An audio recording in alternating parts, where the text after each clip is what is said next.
akkatti qophoofte yookiin gorfamteetti tuuteen kana si gaafadhu gaaffii qaxxaamuraati. Namichi ilaa waan dhufsin yoo hojiin bulte ilaa atamma fakkeenyaaf atamma nama biyya Arabaa yookiin immoo Araba dhiisi. Lammii biyya biraa dhiisi. Ati bareedduu kana bucuu kana anuutuun argadhe. Anuutuun argaa tokko irratti argadhe innis dhageesse seexana waan jedhamu. Daasii tokko keessa na wajjin buleera. Algaa tokko irratti wajjin bulleera. Ilmoo naadeessa naan jedheera. Ilmoon barbaada naan jedheera. Jettee tamanaan hin barbaanne malee sagalee keessii banu hin barbaanne ansan tukkusiisaa uummanna dhaggeeffatu. Namicha waliin kibilee tokko keessa bulteetta moo hin bulle?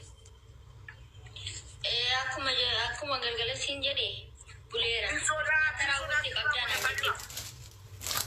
No, namicha waliin kilaasii tokko keessa bulteetta moo hin bulle? Kana qofa natti himi. Buleera. Diree tokko irra wajjin ciistanitti moo wajjin hin ciisne? Rafeera garuu wal bira buleera.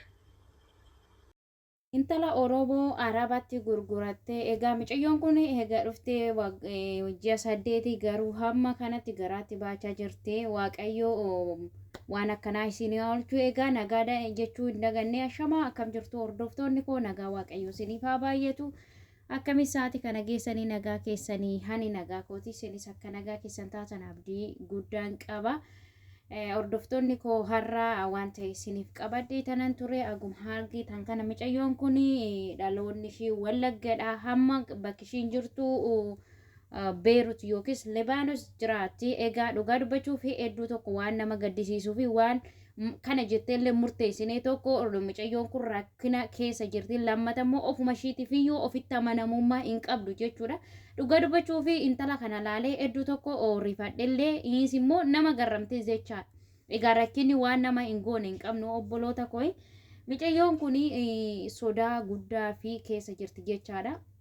Akkuma viidiyoo jalqabaa irratti argitan mucayyoo kana ulfishee kan ji'a 7 jechaadha. Garuu eega dhuftee ji'a 8 jechaadha. Dura maal jette sodaattee jechaadha. Ani hiriyaan biyyan qabaa, biyyattiin hiriyaa koo wajjin jiraadhee dhufee jedhaniiti intalli kun Arabatti ishee gurguratte jechaadha. Gaafa Arabatti gurguratte hin dubbatin jedhanii erga wanti kun uumameen booda hin dubbatin ani hiriyaa akkasittan qaba jette ammallee gara biyyaa galchuudhaaf deemaa jirti jechaadha. Egaa obboloota koo dhugaa dubbachuu fi biyya Arabaa kana keessatti rakkinoota baay'eetu nama qunnama. Biyya Libaanos kana keessatti immoo namumti nama beekellee balaa kana keessallee nama baasu hin jiru jechaadha. Nuti warri keessa jirru hin beekna sila ta'eefi akka warra kaanii namoonni baay'eellee keessa hin jiru. Fakkeenyaaf akka Dubaay biyyoota garaagaraa dhiironni garaagaraallee keessa jiraatanii balaa kana keessa nama baasuu hin danda'a. Namni sagalee siif ta'ullee hin jira jedhee hin hassaabu. Garuu kaleessa wantoota baay'eetu ta'e jechaadha. Egaa mucayyoon kun akkuma kanaan viidiyoo jalqabaa irratti argitanii dura dhoskaa turte jechaadha.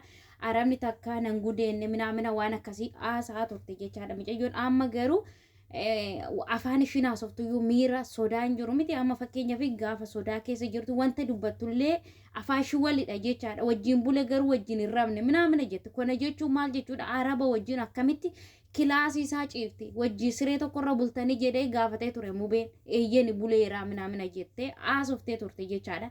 Egaa Araba dhiisitii dhiiruma biyya keenya keessatti iyyuu dhiiruma wajjinu kilaasii tokko keessa buluun in ulfaata jechaadha.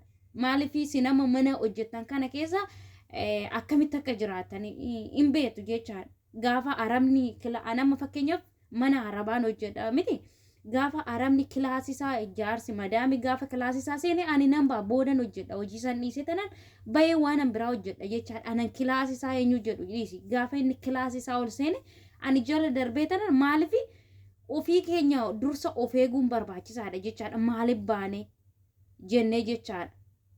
Dura dhoskaa turte mucayyoon kun akkuma beektanii dhoskaa turte hani biyya maaliif namseedha. Si ajjeemna akkasittan Arabaafan ulfaa'ee jechuurra biyyaaf fide jedhi jettee mucayyoon kun Oromoodha garuu afaan Oromoo dubbatti jechaadha. Waaqayyo dhugaa waaqayyo wal nyaachuun waa oolchu jechaadha. Osuma walii inni kaana inni alagaan nu nyaatu nu ga'uu dideet nuti ofii keenya walitti garagarre jechaadha. Silaa mucayyoon kun gargaarte silaa balaa kana keessa baasuu qabdi malee sila akkanatti ukkaamsite jechaadha. Mucayyoo sodaachaa haasaa turte jechaadha. Ija sodaatiin lakkan hiriyaan qaba jechaa turte jechaadha. Mucayyoon kun an dhufte iyyuu ji'a 8 amma immoo daa'imni garaa ishee keessa jiru kun an ji'a 7 jechaadha. Egaa akka dhugaa waaqa giraa nama gabbaa jechaadha. Waaqayyoo waasaa nama ajaa'iba. Dhugaa dubbachuu fi wanti jedhanillee nama wallaalchisa kun jechaadha. Mucayyoo kun mucayyoo kana gargaartee balaa kana keessa baasuu qabdi. Garuu ishiin akka arabatti waan gurguratteef iyyuu akka araba hin jenneef ani biyyaaf fide wanta akkasiiti jettee eenyu jette mucayyoon kun xiqqoodha hin argitu. Egaa mana harabaa yoo ati nyaara godhatte yoo ati kabajaan maaliifan bahee jettee of qonxof goote isayyuu dhoskaa turte jechaadha. Obboloota koo dhoskaa turte balaa akkasiiti wanta akkasiiti araba wajjin akkamitti siree tokkorra ciisume manaa isin hojjetan isinumti murteessa kana. Egaa waan manaa baaneef daganneet amma barbaade yoo gurgurte kaleessa odoo iyyattee jiraate mucayyoon kun akka koochanii isarra immoo darbee ammallee dhoskaa jirti jechaadha. Wajjin bullee garuu waa uumaan goone jechuu barbaaddeeti jechaadha.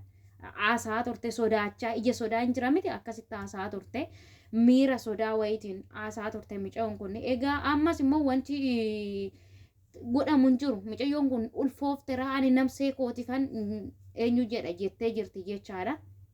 Keessattuu immoo baay'ee xinnashuudha. Mucayyoon kun nama yaadanillee naannifatte miti nama baay'ee xiqqashuudha jechaadha. Egaa kaleessa amma gara seeratti deemaa jiru jechaadha. Dhoskitee gara biyyaa galchuudhaaf jirti jechaadha. Gara biyya ishii jechaadha.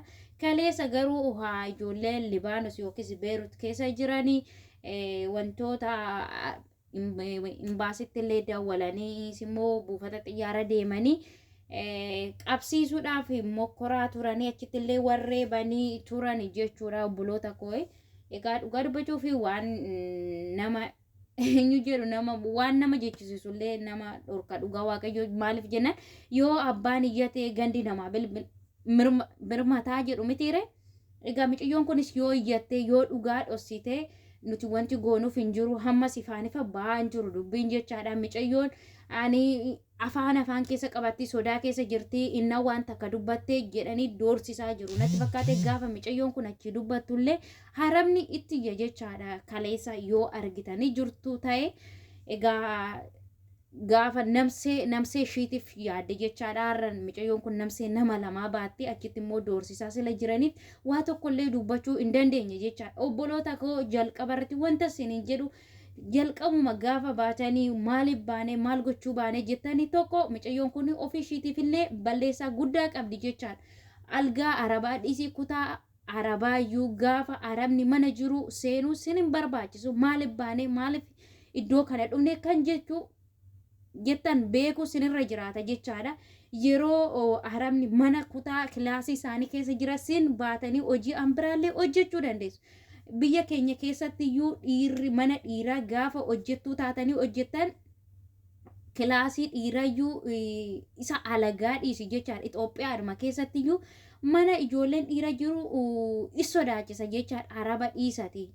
Innaa kana immoo tokkoffaa ofiishiitillee balleessa qabdi jechaadha. Mucayyoon kuni biyya ormaa keessatti immoo nyaara kee dhufatte hojii kee irratti bichaa eenyu jechuudha sinii galee.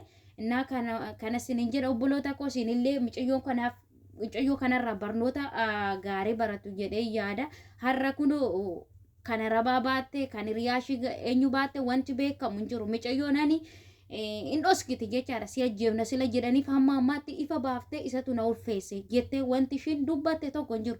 Garuu isaan dura mucayyoon kun bareedduudhallee isarra immoo darbee daa'imallee naaf ulfoota daa'ima sirraa godhadha jedhee arabni itti dubbate. Gaafuma kana arabni waa'ee kanaa sinitti kaasu gabbaatanii dubbachuu yookiis rakkina akkasiitu u'uu jechuu sirrirra jiraata. Yoo dhuguma humnaan kan gudeedu ta'e arabni immoo humnaan sin gudeeda jechuu soba. Yoo fedhii keetiin ala ta'e namni rakkina kana sirraan ga'u hin jira jedhee na yaadu.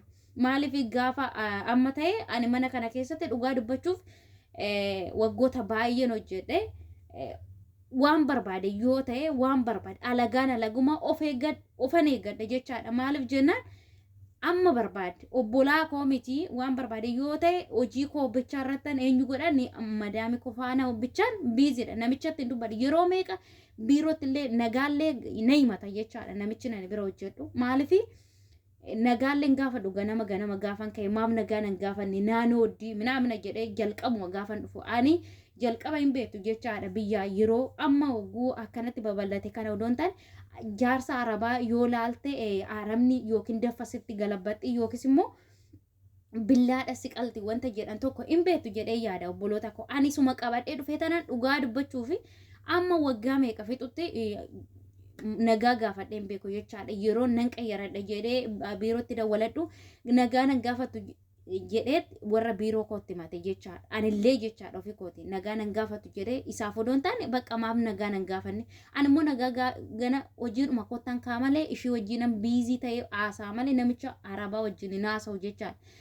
Micayyoon biiroo kooti maaf wajjin naasofne jennan lakkanii kanan baheef hojii kooti nagaa waaqan gaafadhoo sinin jedhe na amantu amma dadhabee dhiiseera jira jechaadha. Maaliif jennaan baqa yoonani yookiin dhiira waan ta'eef dogoggoruu danda'a wanta akkasii waan eenyu jedhuuf nagaa waaqayyooyyuu isan gaafadhu jechaadhaan mana kana keessa waggoota baay'een ture kanaafiyyuu biyya arabaa kana keessatti dhiisitii biyya Itoophiyaa keessatti iyyuu of eeggannoo yoo godhan malee baay'ee rakkoodha siniin jedha obboloota koo sinillee mana jirtan keessanitti amma ta'e madaami keessa wajjinillee fataa jedha malee jaarsa arabaa ijoollee arabaa wajjin in camaalluqinaa siniin jedha tun immoo dhaxxee kilaasii namicha wajjin rabni garuu minaamina jechaa turte maal jechuu yaadde innaa egaa dhugaa dubbachuuf ani murteessu waaqayyo murteessu tokko ofii keenya waan hin taane goone waaqayyo komachuun hin barbaachisu as dhiisi biyya keenya keessattu baay'ee eenyudha siniin jedha obboloota koo ani kanuma siniin jedha an akka kootti hedduu tokko nagaddisiiste yaadan qabu kanuma sinillee bakka jirtanitti rabbi sinaa eeguu nagaan tura.